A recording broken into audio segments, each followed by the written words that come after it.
Hello friends, good morning. मैं सत्यन सिंह आपके लिए फिर से लेकर आया हूँ अपने वन वर्ड सब्स्टिट्यूशन का अगला भाग। तो चलिए अब आगे शुरू करते हैं। बहुत इंपॉर्टेंट है, अगर इस बुक को पूरा कंप्लीट कर लिया जाए वन वर्ड सब्स्टिट्यूशन ही, तो कहीं बाहर से आने वाला कुछ नहीं है। तो चलिए, guilty of accepting bribes extremely mercenary. तो यहाँ पर है guilty of accepting. Guilty means दोषी, ऑफ एक्सेप्टिंग में स्वीकार करने का, ब्राइब मीन्स रिश्वत, एक्सट्रीमली बहुत ज़्यादा, मर्सिनरी मतलब कि पैसों के लिए सब कुछ करना, ऐसा वाला काम वो होता है वेनल। ऐसा व्यक्ति जो होता है, मतलब जो आदमी दोषी होता है ना रिश्वत लेने का, है ना, कैसे भी पैसा खींचने का, उसे हम क्या कहते हैं? वेनल। तो याद रखिए, वेनल। ग्रीडी तो वैसे होता है लोभी, लालची, है ना, और रिपेशियस होता है लोभी। लेकिन यहाँ पर जो है रिश्वत वगैरह से कैसे भी यानी हाउ अगर वो कोई पैसा छीन लेता है तो उसे हम वेनल कहते हैं। चलिए नेक्स्ट है एक्सट्रीमली एंथुजियास्टिक फॉर अ काज। एक व्यक्ति जो एक्सट्रीमली बहुत ज़्यादा एंथुजियास्टिक होता है, एंथुजियाज्म उसके अंदर होता है, उत्साह होता है फॉर अ काज, एक कारण के लिए, मतलब कोई भी काम हो, कोई भी कार्य हो, है कोई भी कारण हो, उसके लिए बहुत ज़्यादा उत्साह दिखाने वाला, तो उसे उत्साह को क्या कहते हैं? दूसरे शब्दों में मतलब एंथुजियाज्म का भी एक सिनोनिम है, वही है जील। आप ये याद रखिए रूट वर्ड को। अगला है a person who is indifferent. एक व्यक्ति जो है तटस्थ, इनडिफरेंट मीन्स न्यूट्रल, जो किसी से मतलब नहीं रखता, टू प्लेजर और पेन मीन्स ऐसा व्यक्ति जिसको सुख दुख से कोई मतलब ना हो, ऐसा होता है व्यक्ति, वो वैरागी टाइप का होता है, उसे कहते हैं स्टोइक। क्या कहते हैं? स्टोइक। मतलब a person who is indifferent to pleasure and pain, जो सुख दुख के बारे में तटस्थ हो, उसे स्टोइक कहते हैं। अगला है a person sent an on a mission. यहाँ पर एन नहीं ऑन होगा, a person sent on a mission, जो मिशन पर आदमी को भेजा जाता है उसे कहते हैं एमिसरी, है ना। वैसे मिशनरी आप जानते हैं, मिशनरी जो आते हैं, लेकिन यहाँ पर एमिसरी याद रखिए, ठीक है। गुप्तचर होता है, भेदिया होता है, उसको मिशन पर भेजा जाता है। अगला देखिए, अ person who spends his money recklessly. एक व्यक्ति जो अपना पैसा खर्च करता है, रेकलेसली मीन्स लापरवाही से, मतलब खूब पैसा खर्च करता है, जो खुले हाथों से धन लुटाने वाला होता है, उसे कहते हैं स्पेंड थ्रिफ्ट, है ना।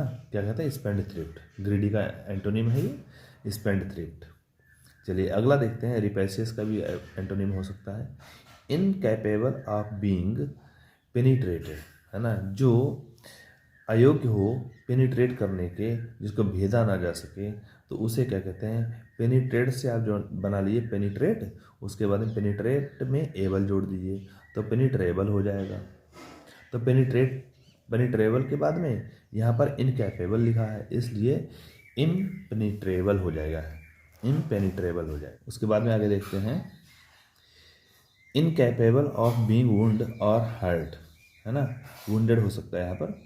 तो इनकैपेबल में जो अयोग्य है, ऑफ बीइंग होने के, वुंडेड में जख्मी, और हर्ट मीन्स जख्मी, ये भी चोट लगने के, मतलब जिसको चोट ना दी जा सके, जिसको घाव ना दिया जा सके, ऐसा व्यक्ति कौन होता है? इनवलनरेबल। क्या होता है? इनवलनरेबल, याद रखिए इसको, इनवलनरेबल।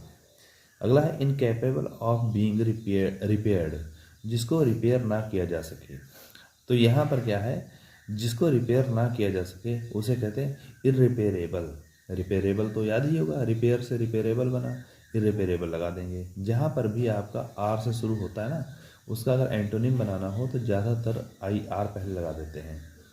अगला है इनकैपेबल ऑफ बीइंग अवॉइडेड, जो इनकैपेबल हो, अयोग्य हो, ऑफ बीइंग मिस होने के, अवॉइडेड मीन्स जिसको बचा ना जा सके, अवॉइड करने के अयोग्य हो, जिसको अवॉइड ना किया जा सके, उसे एक तो बन जाएगा अनअवॉइडेबल, जो अवॉइड से बन गया अवॉइडेबल, अनअवॉइडेबल।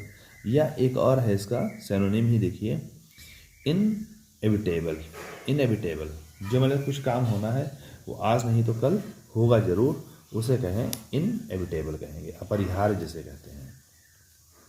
चलिए इसके बाद में अगला देखते हैं, इनकैपेबल ऑफ बीइंग एक्सप्लेन्ड, जो अयोग्य हो, बीइंग एक्सप्लेन्ड, जिसको एक्सप्लेन ना किया जा सके, और अकाउंटेड फॉर, या जिसका वर्णन ना किया जा सके, उसे कहते हैं, देखिए एक्सप्लीकेबल, याद रखिए पहले एक्सप्लीकेबल, एक्सप्लीकेबल में लगा देना है इन, क्योंकि इनकैपेबल है, अयोग्य है, तो यहाँ पर बन गया इनएक्सप्लीकेबल। अगला है incapable of being expressed in words, जिसको हम शब्दों में एक्सप्रेस ना किया जा सके, जिसे शब्दों में एक्सप्रेस ना किया जा सके, उसे क्या कहते हैं। देखिए एक्सप्रेस बन गया, और इसमें एबल जोड़ना है तो एक्सप्रेसिबल बन जाएगा, और नहीं हो सकता है इसे हम कहें इनएक्सप्रेसिबल। अगला है नॉट डेफिनेटली और क्लियरली एक्सप्रेस्ड, जिसे नॉट डेफिनेटली मीन्स स्पष्ट रूप से नहीं, क्लियरली स्पष्ट रूप से नहीं, एक्सप्रेस मीन्स एक्सप्रेस किया जा सके, जिसे हम क्लियर तरीके से एक्सप्रेस ना कर सकें, उसे कहते हैं इनएक्सप्लिसिटी। इनएक्सप्लिसिटी याद रखिए, अस्पष्ट है, अनिर्धारित है। तो इसके बाद में देखते हैं एक और है इनकैपेबल ऑफ बीइंग जस्टिफाइड और एक्सक्यूज्ड। जो इनकैपेबल मीन्स अयोग्य है, ऑफ बीइंग मीन्स होने के, जस्टिफाइड जिसको जस्टिफाई ना किया जा सके, न्यायोचित ना ठहराया जा सके, या एक्सक्यूज जिसका बहाना ना बन सके कोई, तो इसे जिसे माफ़ ना किया जा सके, यही है। तो इन एक्सक्यूजेबल है ना, इन एक्सक्यूजेबल जिसको मतलब वो एक्यूज होता है, सॉरी यहाँ पर एक्सक्यूज है, तो जिसको एक्सक्यूज, जिसको क्षमा ना किया जा सके, तो वहाँ पर क्या होगा इनएक्सक्यूजेबल। तो याद रखिए इस प्रकार से ये थोड़े थोड़े वन वर्ड सब्स्टिट्यूशन वो दे रहे हैं, क्योंकि बहुत ज़्यादा हो जाएंगे, यहाँ ऑप्शन तो बताए नहीं जा रहे हैं, इसलिए आपको थोड़े ही बता रहे हैं ताकि अच्छे से याद हो जाए। इसको बार बार देखिए। Thank you.